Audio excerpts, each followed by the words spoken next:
கள்ளக்குறிச்சி கள்ளச்சாராய மரணத்தை கண்டித்து தமிழ்நாடு முழுவதும் அதிமுகவினர் கண்டன ஆர்ப்பாட்டத்தில் ஈடுபட்டனர்.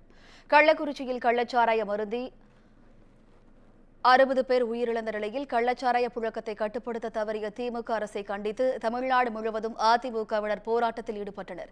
அந்த வகையில் வேலூர் மாவட்ட ஆட்சியர் அலுவலகம் எதிரே நடைபெற்ற ஆர்ப்பாட்டத்தில் முதலமைச்சர் மு.க.ஸ்டாலின் ராஜினாமா செய்ய வலியுறுத்தியும் கள்ளச்சாராயத்திலிருந்து மக்களை காப்பாற்ற வலியுறுத்தியும் 500க்கும் மேற்பட்ட அதிமுகவினர் போராட்டம் நடத்தினர். அதை தட்டி கேட்கின்ற கட்சியாக அதிமுக கட்சி இருக்கும். அதற்காக எத்தனை தியாகம் நாங்கள் செய்ய தயார். பொன்மனச்செம்மல் புரட்சித் தலைவர் எம்ஜிஆர் இயக்கத்தை உருவாக்கின பொழுது ஏழைகளுக்காக இந்த இயக்கத்தை உருவாக்கிய பொழுது பிரச்சனை. தஞ்சை தலைமை தபால் நிலையம் அருகே திமுக அரசை கண்டித்து அதிமுகவினர் ஆர்ப்பாட்டத்தில் ஈடுபட்டனர். அப்போது முதலமைச்சர் மு.க.ஸ்டாலின் பதவி விலக கோரியும் கள்ளச்சாராய சம்பவத்தில்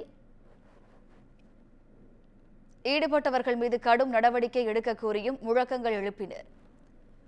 இந்நிலையில் அப்பகுதியில் எந்த அசம்பாவிதமும் நடைபெறாமல் இருக்க 100க்கும் மேற்பட்ட போலீசார் பாதுகாப்பு பணியில் ஈடுபட்டனர்.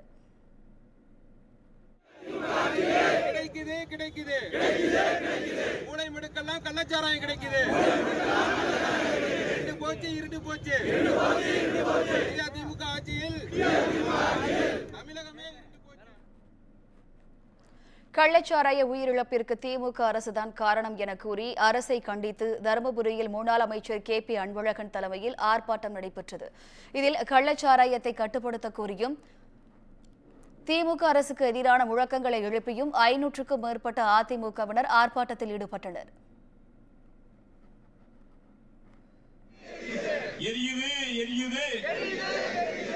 ஏழைகள் வயிறு எரியுது,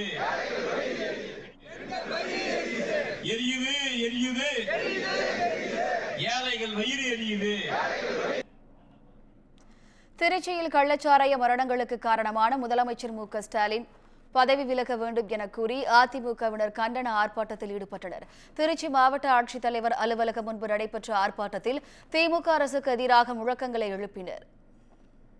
அந்த பகுதியிலே போலீஸ் ஸ்டேஷன்ல இருந்து 200 மீட்டர் தான் அங்கே இந்த விசச்சாராயம் அங்கே விற்கப்படுகிறது என்று சொன்னால் அந்த துறைக்கு பொறுப்பேற்றிருக்கக்கூடிய காவல்துறைக்கு ஆட்சி நடத்துவதற்கே